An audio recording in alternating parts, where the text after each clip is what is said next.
Well, we're about to go on a little journey that's going to completely reset your sense of scale as we try to wrap our heads around one of the biggest questions imaginable. Just how big is everything? You know, when you look up at that dark, starry sky, it's so much more than just a bunch of pretty lights. You're actually looking across impossible distances, and you're looking back in time. It is a window into the absolute scale of reality, and we're going to zoom out step by step to even try and grasp it. All right, so every huge journey has to start somewhere, and ours begins right here, right under our feet. Because to understand the size of the cosmos, you first have to get a handle on the size of home.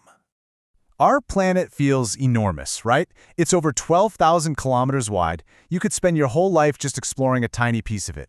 But here's the crazy thing. The moment you pull back just a little, our entire world, all its oceans, all its mountains, all of us, it just shrinks into this beautiful, fragile little blue marble floating in the dark. Okay, this is our first real leap. That silver disk you see in the sky, it's almost 400,000 kilometers away. It took the Apollo astronauts 3 whole days to get there. In fact, that gap is so big, you could fit every single other planet in our solar system between the Earth and the Moon and still have room to spare. Let that sink in. And this is what really makes that huge number click. Imagine you're holding a coin, okay? That's the Earth. The Moon, which would be like a tiny pebble, wouldn't be a few inches away. No way. It would be clear across the room from you. And we're still just talking about our immediate backyard.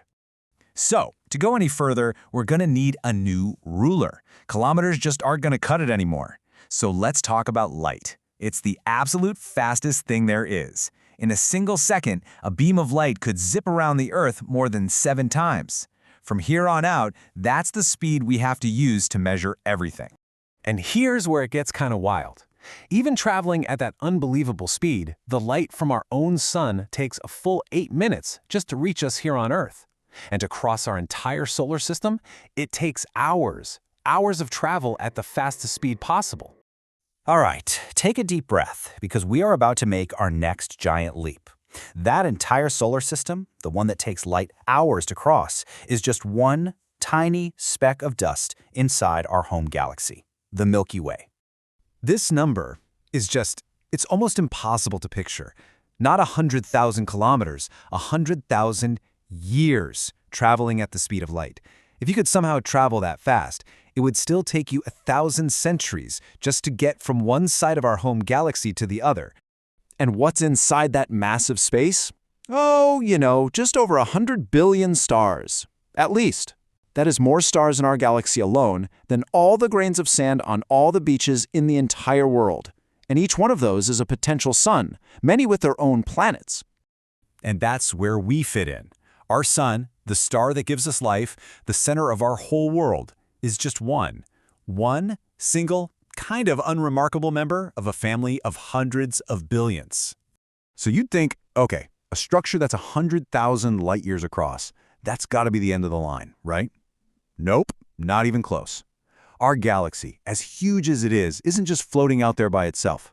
It's part of an even bigger family. Welcome to the neighborhood. It's called the local group. It's basically our galactic cul-de-sac, and it's dominated by 2 big players, us, the Milky Way, and our even bigger neighbor, the Andromeda Galaxy. And surrounding us are dozens of smaller dwarf galaxies, all kind of bound together by gravity, cruising through the void together. So what happens when you zoom out even further, past these families of galaxies? You start to see the real architecture of the universe. See, it's not random. There's a pattern, a structure on a scale that is just mind-blowing. This is what's known as the cosmic web. These local groups and clusters, they're not just scattered around randomly. They're arranged in these huge chains and filaments stretching for hundreds of millions of light years. And in between these glowing threads are these vast, dark, empty voids. The universe, it turns out, actually has a skeleton. And so, we've reached the end of the line. This is as far out as we can go. This is the boundary of what we can see, the light from the most distant things in the universe that's had enough time to finally reach us. So get this, the sphere of everything we can possibly see is 93 billion light years across. And inside of it, astronomers think there are around 2 trillion galaxies. Not stars, not planets, 2 trillion entire galaxies, each one packed with its own billions or even trillions of stars.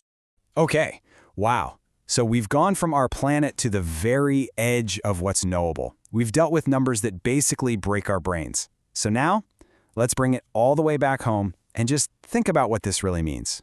Seriously, think about it. Every laugh you've ever heard, every person you've ever loved, every song, every idea, every war, every moment of peace, the whole of human history. All of it, the entire sum of our existence, is contained on that little blue marble we started with. A world that feels so big to us, but on the cosmic stage, it's an impossibly small, fragile little home. And that tiny stage is just orbiting one star, a totally average, medium-sized star, lost in a swirling city of hundreds of billions of other stars, right here in our own galaxy. And that entire city of stars, our Milky Way, is just one single galaxy out of an estimated 2 trillion in the universe we can see. Not special, not unique, just one. After a journey like this, after trying to see the sheer scale of it all, that question kind of hits different, doesn't it? What is it you're really looking at up there? You are seeing a picture of a universe so vast, so ancient, and so full of mystery that it really does border on the infinite. And you know what the most incredible part is? You are here. You get to see it.